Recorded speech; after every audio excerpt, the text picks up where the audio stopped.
Yo, what's going on, guys? And supposedly the Atlanta Hawks are still interested in Jerami Grant. I want to hear your thoughts down below in the comment section right now. Do you like this deal that I just came up in my head? Danilo Gallinari, the 16th overall pick for Jerami Grant, straight up. Let me hear your thoughts. So, let's talk about it. Like and subscribe for over 150 videos a month regarding every NBA team and the NBA draft. And the EuroLeague. I talk about Europe a lot. So, the Hawks, according to Marc Stein of the Marc Stein line, the Hawks league sources say they're still having trade interest in Jerami Grant. The Pistons have not formally declared that they are 100% moving him and are known to want a decent bit of compensation in return for Jerami Grant, who's eligible for a 4-year, $112 million deal. And if the Hawks trade for him, it's expected that he signs that extension. It is not clear whether the Hawks can outbid other Detroit suitors, most notably Portland, with a trade offer presumed to include the 16th overall pick in the forthcoming draft from the Atlanta Hawks and probably, like I said, Danilo Gallinari, while Portland's able to offer a trade exception or a fully non-guaranteed contract in Josh Hart and other young players, and the 7th overall pick. But the Pistons are also interested in DeAndre Ayton. Now, and DeAndre Ayton would have to be part of that Jerami Grant deal. I like the idea of Jerami Grant, John Collins, Kevin Huerter, DeAndre Hunter, Trae Young, and Clint Capella.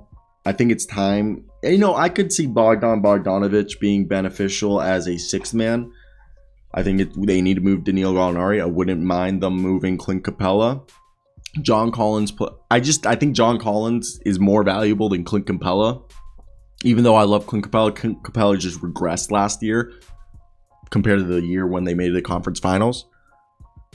And I think Jerami Grant would allow you to put DeAndre Hunter if you wanted off the bench or even at shooting guard, Grant at small forward, John Collins at power forward, or you could really run John Collins center, Grant power forward, Hunter small forward, Huerter at shooting guard, Young at point guard. But you have a lot of lineup, helps the defense. I think it's interesting because this is a team that defense is their biggest woe. That's what happened and why they struggled. So I think I personally, if I was the Atlanta Hawks, I don't know if the Jerami Grant deal is worth it. Danilo Gallinari, people don't realize, is a very good trade chip. Having a guy whose contract's only worth like $5 million, guaranteed for $5 million, and it's like 21, a lot of teams are going to want that because it's a great matching salary, but then they can cut it, save $16 million and only have to pay him $5. And if they really wanted to, they could bring him back after he clears waivers because no one's going to pick him up while he's on waivers. So in my opinion, that does bring up a lot of things. And that's where I want to hear your guys' thoughts down below in the comment section. If you were the Hawks, what would you do? What do you think is the right move right here? I think it's definitely an interesting situation. But that's basically the video, guys. I hope you guys did enjoy a little short one right here. I got a radio show. It's actually going to be on the radio this week. We're on the 3rd week of recording it on YouTube. Really, the reason why it's on the radio is we want people to call in, but we're basically going to use it as a platform to bring people to the YouTube show. If they hear us in their car, they're going to be like, oh, I want to hear this more. Go to youtube.com. I love y'all. Bye.